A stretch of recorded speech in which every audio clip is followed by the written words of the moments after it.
morning, everyone. We're very happy to have this presentation today by the Roldorf Cafe. We are delighted that Jupp Philipp is with us, and he's the CEO of Fortis Watches. And I didn't expect that so much people would come. oh, come on. And we're having a morning chat, nice and relaxed, with coffee and donuts. And Jupp is going to speak with Jason of Roldorf Co. here in Vancouver. So if you have anything that you have a burning question about, he's your guy. He's here to answer today and to chat about anything you're interested in. So I'm going to leave you guys to it. So it's going to be an interview? Oh, I don't know. Go for it. So first of all, thanks for being here, Jason. Yeah, you're very welcome. Sorry for my voice. I had a cold last week and a lot of cold drinks last night, so it's not the best, but I will try my very best. Yeah, we'll do that. You can ask me any questions you want. So there's, I don't think people quite know, but there's a very interesting story with you and Fortis Watches, from growing up and having an older brother, and then actually the company being available and you bought it. So Yeah. Tell the story. The story about how I got to Fortis, it's really, it was a drive-by buying. I don't know how to call it in English, but Yeah. it was not the plan. You know, I'm an entrepreneur and I'm normally coming from the food business, so I'm producing fruit concentrates. So nothing to do with the luxury industry, absolutely nothing. But now I'm 47 and I got 40, and I asked myself the question, okay, this is not the end. You have to find something new. Because my other company is really, it's good working and everything is fine and I have nothing to do. And then I start thinking about, my wife told me it's a midlife crisis, but I said, no, I'm just bored. I try to find something new. But then I started looking at a lot of companies, trying to buy, because I'm not the guy, build up a new company. So founded from zero, this is not what I'm doing normally. I normally buy companies, build them up, and then they're working by themselves. Then I started have a look at a lot of different companies, different branches. Yeah. And then a friend called me and he tried to sell me a company producing the hands for watches. And this company was a hand producer for Fortis, and this is just 500 meters next to Fortis. Yeah. So we drove by Fortis, and I said, hey, I wrote in the newspaper, they have problems. Yes. Do you know them? Yes. We are producing the hands for them. Okay. Can you make an appointment this afternoon? And she said yes, so he called the CEO, and then at 9 o'clock in the morning, we have been to his company, and at 2 o'clock in the afternoon, we have been to Fortis, and I asked directly, is it possible to buy Fortis, yes or no? And he said yes. And I said, okay, let's start talking. And this was the short story. So it was really a drive-by.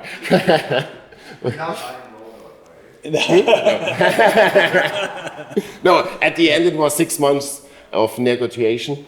Yeah. But the decision was made really fast. Because I'm a big Fortis fan, you know this. I have a huge Fortis collection at home. If you have the chance to buy your favorite brand, you cannot say no. We will see in 10 years if it was a good decision or not. So how significant is Fortis in Switzerland, the brand name, to Swiss people?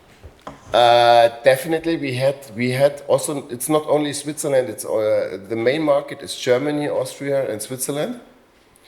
And we had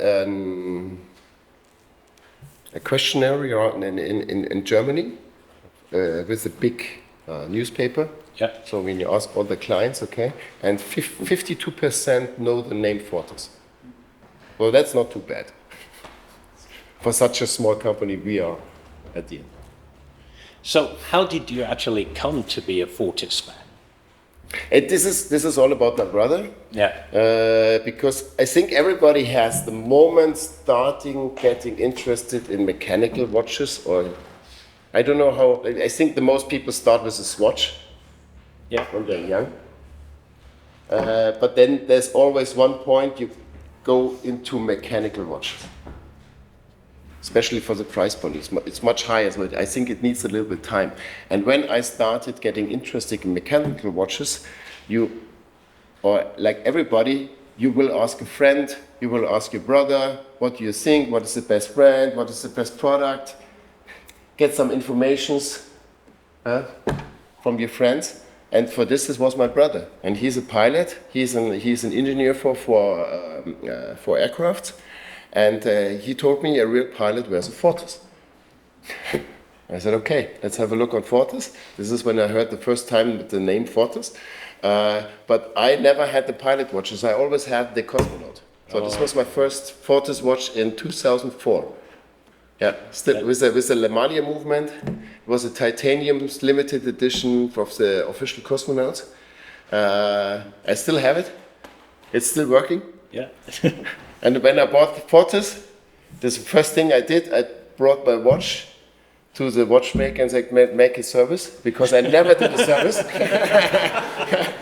There was absolutely nothing I did with it, but then I did everything with this watch. I did also sports. I'm a drummer, if you don't know, and so I always wear it for the drumming, dam, dam, dam, the whole day.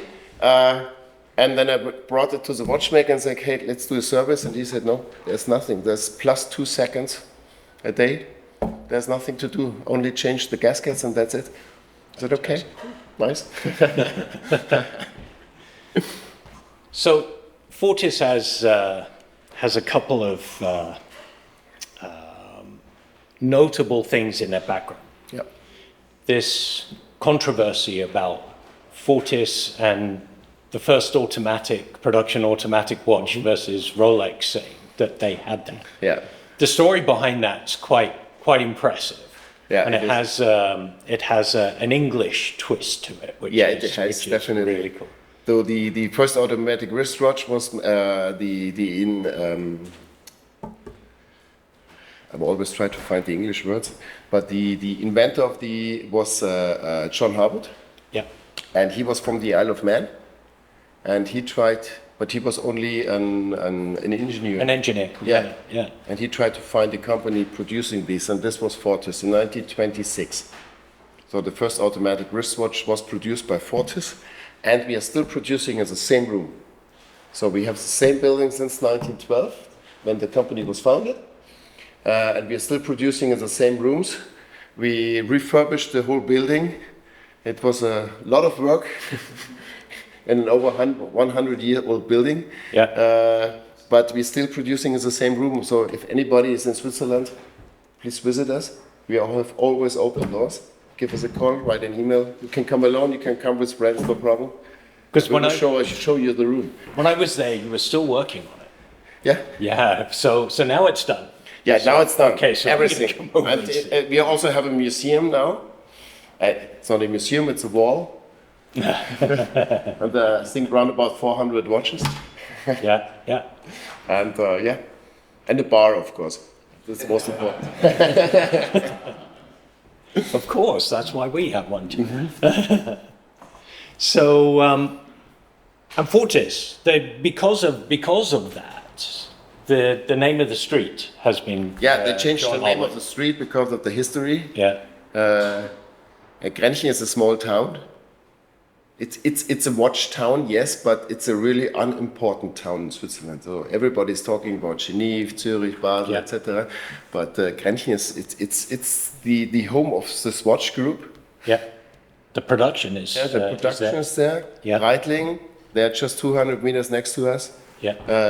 It's a really watch town, and of course they try to give tourists. They want to have some guests and show the history of the town. Yeah.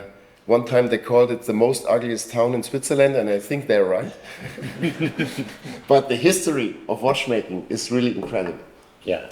And that's why they changed the name. And now it's John Harwood Street, and the number of our house is 13. So, there we go. But the funniest thing was because Breitling, they changed the name of their street because the address it's in German, it's Schlachthofstraße, and in English it means the Butcher Street. And sounds not nice. And so they changed the name of the street in Leon Breitling Street. And when I heard this, I called the president of the town. I said, hey, we can do the same. If Breitling do it, we do it. We can do it. And it's great. The Fortis is literally right across the street from the train station. Yeah. So when you go to Grenchen Nord. Grenchen Nord, yeah. Yeah. We have two. Yeah. So it's really a small town, but we have two stations. Yeah. Yeah. South and north. Yeah. So going past that, another big thing for Fortis was so many watches in space. Yeah. More watches than Omega. There's no other brand has spent more time in space than Fortis, definitely. But nobody knows it. You know, there's the moon watch, and everybody's talking about the moon watch. But then in the end, it was just on the moon. We have been spent time in space for 30 years. So we have more orbits than all the other brands, because I think they need, on the ISS, they need 90 minutes for one turn. And then if after 30 years you can count by yourself how many orbits we did. Yeah. So how did it come to be? How did it come to be that Fortis is that? The story about it starts always the Spacematic in the 60s. So we have been part on the Gemini program of the NASA, but we lost the game against Omega. It's okay. Yeah. This is how it is. And then it started in the 90s. There was a watch, also Stratoliner, we still have in our collection, but we redesigned it and redefined it. But in the 90s, there was the old Stratoliner, which is existing since the 70s, I think, already. And the CEO of Fortis, he was a fan of art. And he always worked with artists together. And there was the Andorra. I don't know if you know the Andorra watches of Fortis. They are really funny. They always have on the dials these comic style planets. Yeah. They're really, really cool watches. And they have it on the Stratoliner, they have it on the Cosmonaut, they did it on the Spacematic. That was a big collection of these Andorra watches. And this artist Andorra has also worked with a cigarette company, West. I don't know if you know this in North America. This was a big cigarette company in the 90s in Europe. And West did a collaboration with the Roscosmos in Russia, and then they painted a completely rocket with these comic planets. And then the CEO of Fortis was invited for the launch of the rocket. And he brought his Stratoliner with the special dial, and the general of the Roscosmos fell in love with the watch. And then he came to Mr. Peter, was his name, the CEO, and said, okay, let's develop an official watch for our cosmonauts together, because he fell so in love with this Andorra watch, the Stratoliner. And this was the beginning of our space history, and this was 92, I think, 92. And in 93 they did the first tests. So I have still if you come to Grenchen, we have still the original 40 watches in the safe with the original test watches, because it did 40 different models. Sent them up to space. This time they had the space station Mir, and then they came back and said, okay, we want to have this model, and this was the starting of the official cosmonaut collection. The rest is history. I have a feeling now you said that everyone's going to leave here and be like, right, what? So they're going to be searching eBay for Andorra watches.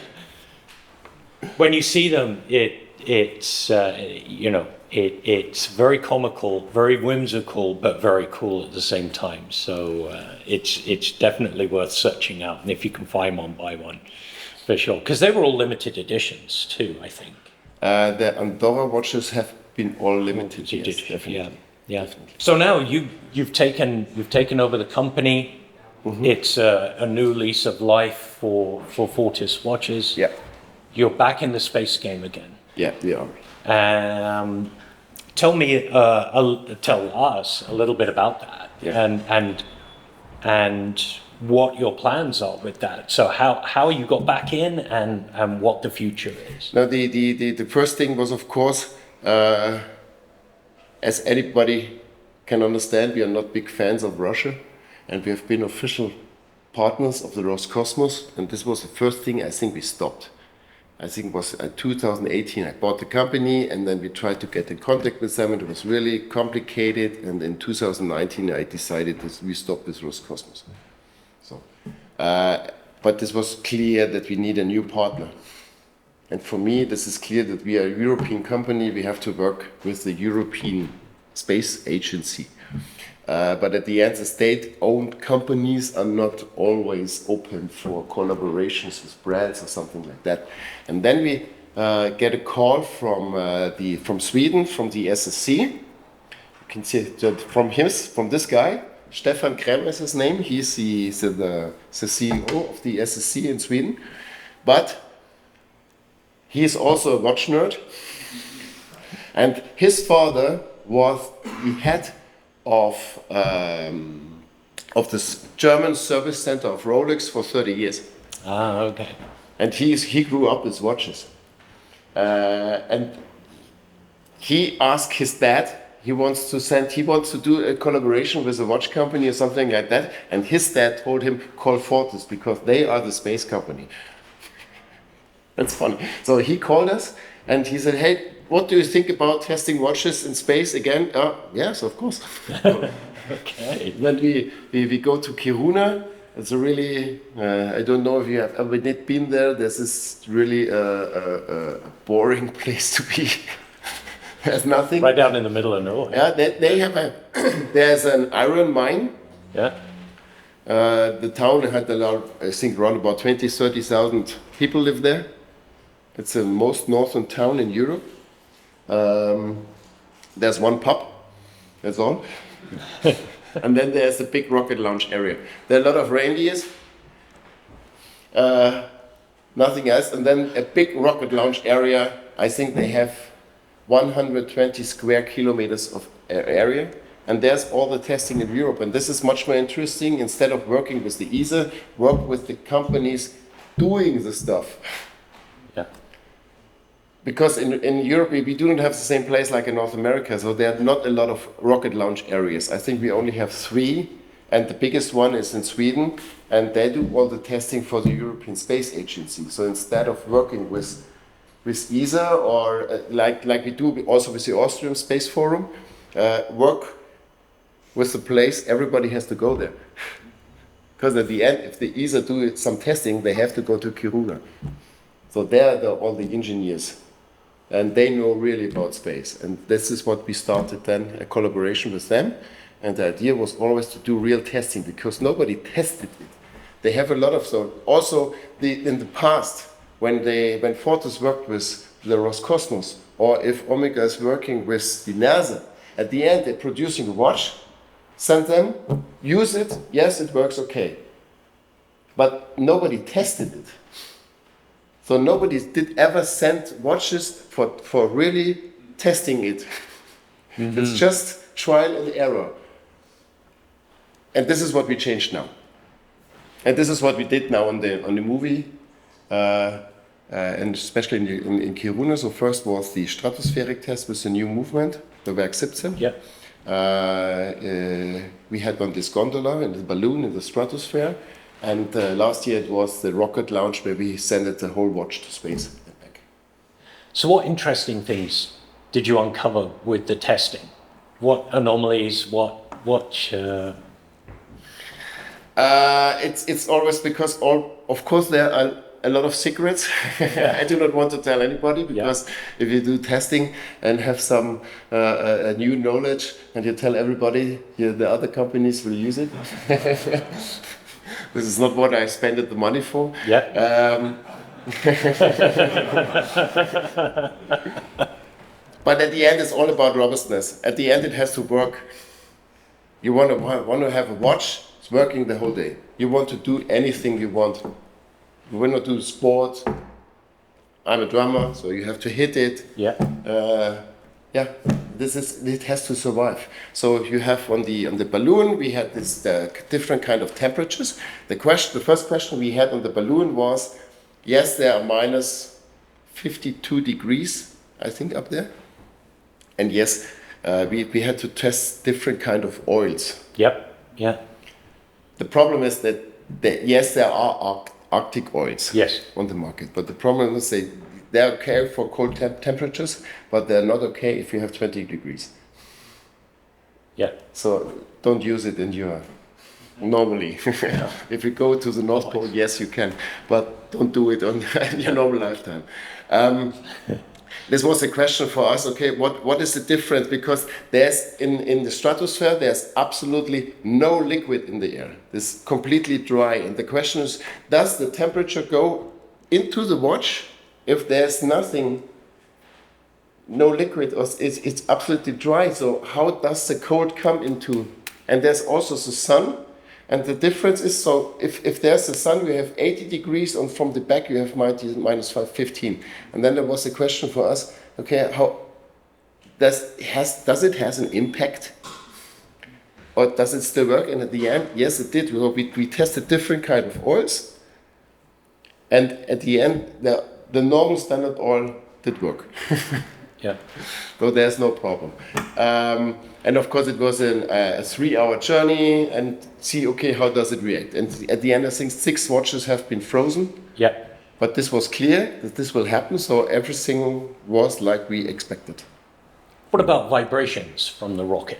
From the rocket, it's really funny because when we had to install the watches inside the rocket 4 weeks before launch. And for this we went to Stockholm, which is around about, I think, 1,500 kilometers away from Kiruna. And we had to install the watches there, because they built the rocket in Stockholm and then send it by train to Kiruna. And we install the watches, and then they start these modules. You see it on the movie. So they stack it. The rocket is stacked. So this is small modules. Every module has a different kind of experience on board, and then they stack it, and then they screw it, and then they use Loctite for the screws. And then I ask him, why do you glue all these screws?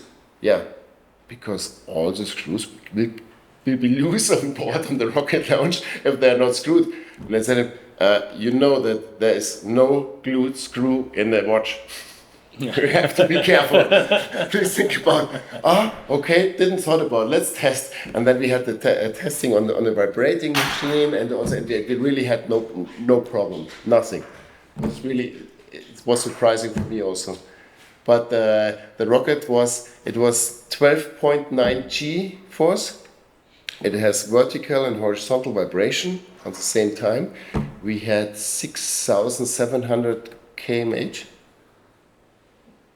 Was really fast. Yeah. So we've been up to 260 kilometers, and I think it took one and a half minute to get there.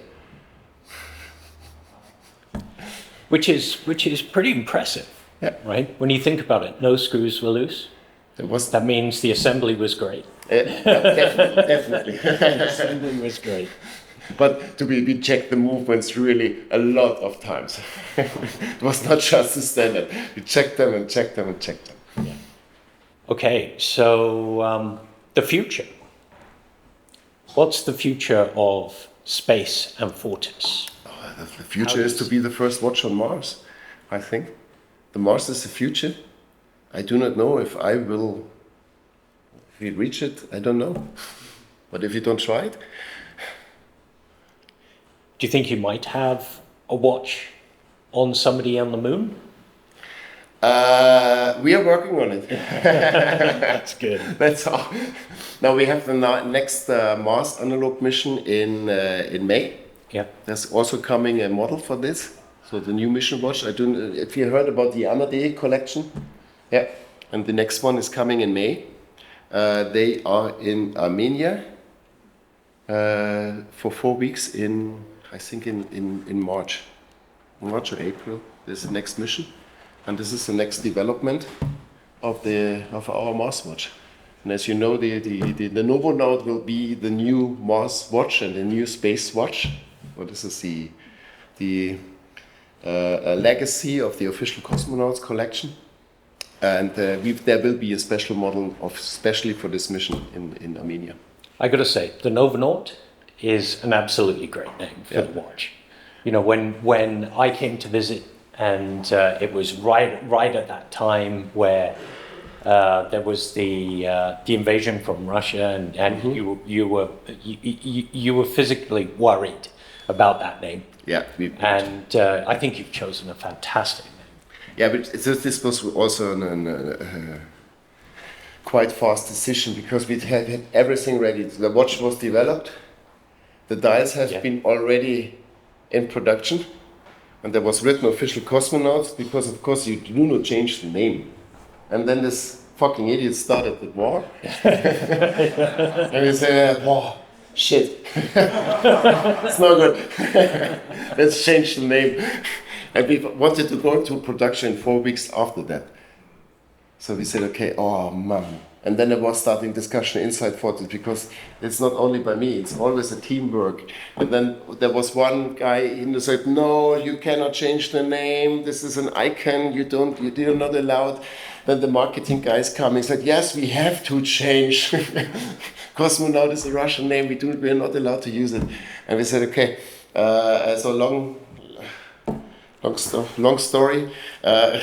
At the end, we went to an agency in Zurich, and he said, "Okay, you have 1 week. We need a new name. We have to go into production." And then they did it. They put a team together. I think there was 7 people, and they thought about 1 week, really 8 hours a day, always talking about, okay, what is the right name, and then we find Novonaut. It sounds so easy. Yeah. What were some of the other names that you rejected? Wow, we have a big list. We have really a big list. But the standout ones for you that were ridiculous. Yeah, but I do not. I have to check my computer. I have all the names on. But at the end, it's really because I think the history is changing now. It's coming from the professional astronauts to private.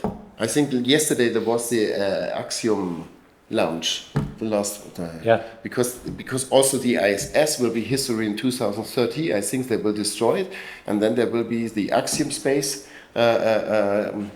station. Yeah. And then this will all be private, and everybody can go there. Of course, you need a lot of money, but at the end, it's private, and you can use it, and everybody can go there if he wants to. So the space itself will change. And I think that's also a good name then to call it Novonaut, because at the end, Naut is the Latin word for traveler, or something like that. I really don't know. And Novo, it's for new, so this is a new astronaut. So for me, it was perfect. Yeah, and it sounds so easy. Absolutely. Yeah. And it sold out so quickly. Yeah, this was really fantastic because it's quite funny. I think everybody knows Jean-Claude Biver. Yep. And I had a conversation with him 4 years ago because I tried to get some tips from his side and he was absolutely against what I'm doing. And he told me, you will never sell a watch over 5,000. This is what he told me 4 years ago. And the first edition of the Novonaut, the price was 5,200, I think, and it was sold out in 24 hours. So it's like, yeah, there you go. He's not always right. No, exactly. It's just new thinking and a new perception. Yeah, definitely. And it was really awesome. I had to call. I think the launch was on Friday. And on Saturday, I had a call with the marketing guy and the head of sales in Pascal. And he said, hey, stop it on the website immediately because it was just making ping, ping, ping. Because I need some watches for the jewelry shops. Right. If we sell it out on the website, no. Yeah. We have partners, we want to work together. Everybody wants to sell this watch, and that we put push the stop button on Saturday on our website, and just to have some watches for the shops. Was awesome. Okay, so I think, given the time, we should open it up to questions. Of course. What do you think? Dialogue is better than monologue. Lay it on. Any questions you can? I mean, I got one about the new movement, the Word 17 chronograph movement. Yes. You guys have developed a transverse bridge. Yes. Is there any? I heard there's like a special regulating system. Yes, we have a special regulating system. It's a it's a really complicated German word and it's hard to translate, but it's a micro screw regulation. So the normal, what you know from the ETA regulation is at the end you have the plate and the screw from the top, so you can regulate the watch. The problem is this is just a plate, and if the watch gets a hit, the plate can move. And then it's changed the regulation. And with our system, we have a micro screw, so this is I don't know the English name, but at the end there's a ring and there's a screw from this side, and you screw it in or you screw it out, and this is how you regulate the watch. And if this watch get a hit, the screw will not move. And that's why it's more robust against vibrations, hits, anything. Oh, gotcha. Thank you. Yeah. There wasn't a lot of information on that, so I'm glad to hear that. Yeah, I know. I know. I asked the right man. Please. You're obviously an entrepreneur, having done a great job growing Fortis and all this kind of stuff. Is there any, through your entrepreneurial journey, are there any like mentors or companies you look up to or other professionals you look up to through the growth of Fortis that you've kind of either know on a personal level or idolize from afar? I think there are a lot of people you can honor of these entrepreneurs out there. I do not have really this guy I'm following. But of course, you take ideas and how does he work. So I'm a really big fan of Richard Branson, because he always say, if it's not possible, let's do it. This is something I like, but that's all. I do not copy his kind of philosophy or something else, but I like this kind of thinking. Yes, of course, I think Jean-Claude Biver is also a guy you have to honor. What he did for the watch industry is amazing, but I really don't like the way how he's working. I do not like his ideas, but at the end you have to honor him. I was a big Breitling fan before Fortis, or I have also a big Breitling collection. Yeah. I think that what Mr. Kern, what he's doing as an entrepreneur is awesome. As a Breitling fan, I don't like it. This is the difference, because you always have to see how he's working. So what he's doing is really awesome. He changed a brand like Breitling completely, run 180 degrees. He made it from an instrument for professionals to a lifestyle product. So as an entrepreneur, I think yes, chapeau. But as a watch fan, no. Sorry, but you don't break on it, huh? So, yeah. How do people finance the acquisition of the watch company? It's all financed by my private money. So I do not have any loans, nothing else. It's all by myself. So I do not want to be... it's always a risk to buy a luxury company, or especially every company is a risk. But if we fail, I do not want to say sorry to anybody. So that's why I do it by myself. No loans, nothing else. And I decide everything by me. Yes? Just start. We were chatting just earlier. I was looking at your F39. Yes? It's got my interest for sure. Are all your watches built to that tough standard, or do you have different standards along the lines? No, this is also the same. At the end, a Fortis should be space-proven when it leaves the company. This is the idea behind. So a space-proven for everything, and it doesn't matter if it's a pilot or diving watch or what else. So this is the main idea behind the brand. That's why we are working with space, because I think this is the most tough thing you can do to a watch is space.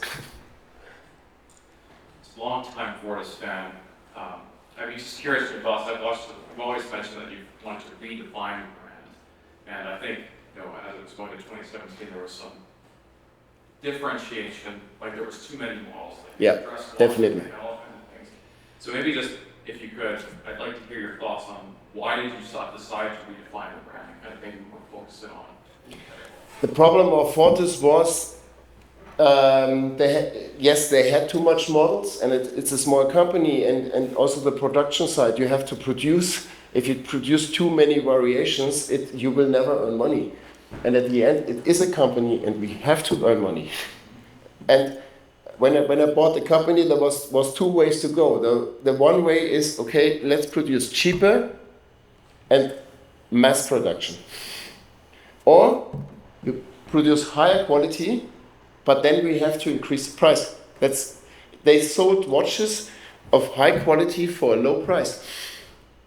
And that's why, at the end, everybody knows they was out of money. You cannot earn money if you need to have a price for this quality you produce. But I cannot produce the same watches just for a higher price. You will not accept it.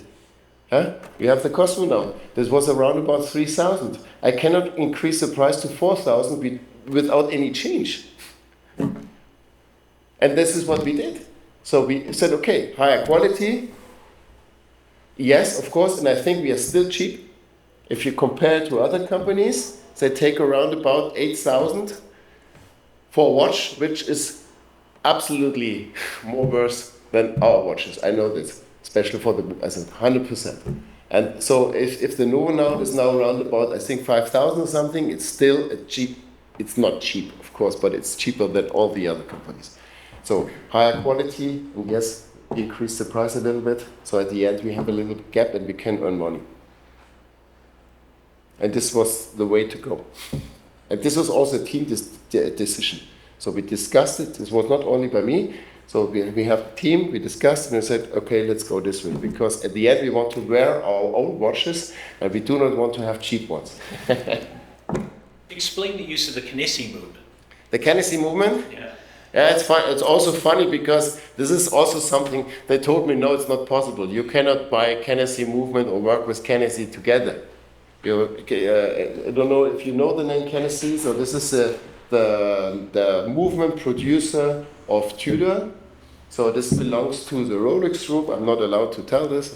Sorry. But at the end, the owner of Kenissi is Tudor and Chanel. And this is like an exclusive club.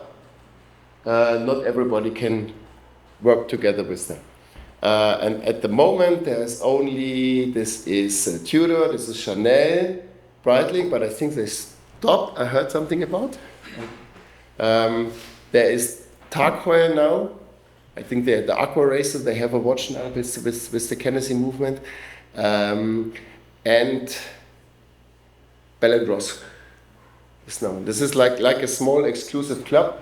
And I wrote in the newspaper that Breitling is working together, and I said, okay, if they can do it, we can do it. And so just write an email, and everybody told me, no, it's not possible. They will not work with you. You're too small. And I wrote it, the email, and 2 days later, Mr. Girardin called me, and he is a big Fortis fan. He was the CEO of Kenissi, and he said, yes, we can. Let's have a conversation or something like that. And there are 6 people from Rolex came to Grenchen and sitting in my office and said, okay, tell us your story. What you plan with Fortis? And I made 3 hours. I told them this is the idea, and I want to do this, and I want to do this, and blah blah blah blah blah blah. 3 hours, and after these 3 hours, they told me, okay, welcome to the club. So it was quite easy.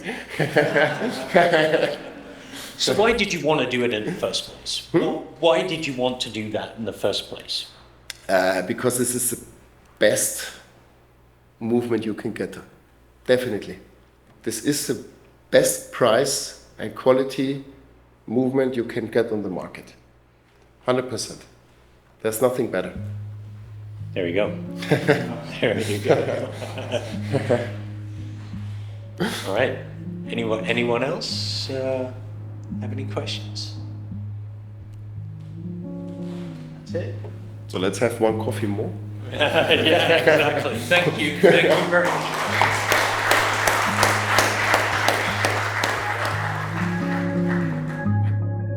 Hello everyone, this is Jason, and I want to thank you for being with us today listening to the Roldorf Cafe Podcast.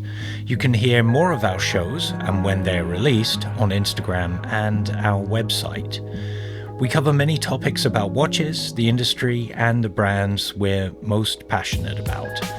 You can find the Roldorf shop at 307 West Cordova in Gastown in Vancouver, and we'd be delighted to welcome you and talk watches. Visit our website for more information at roldorf.co.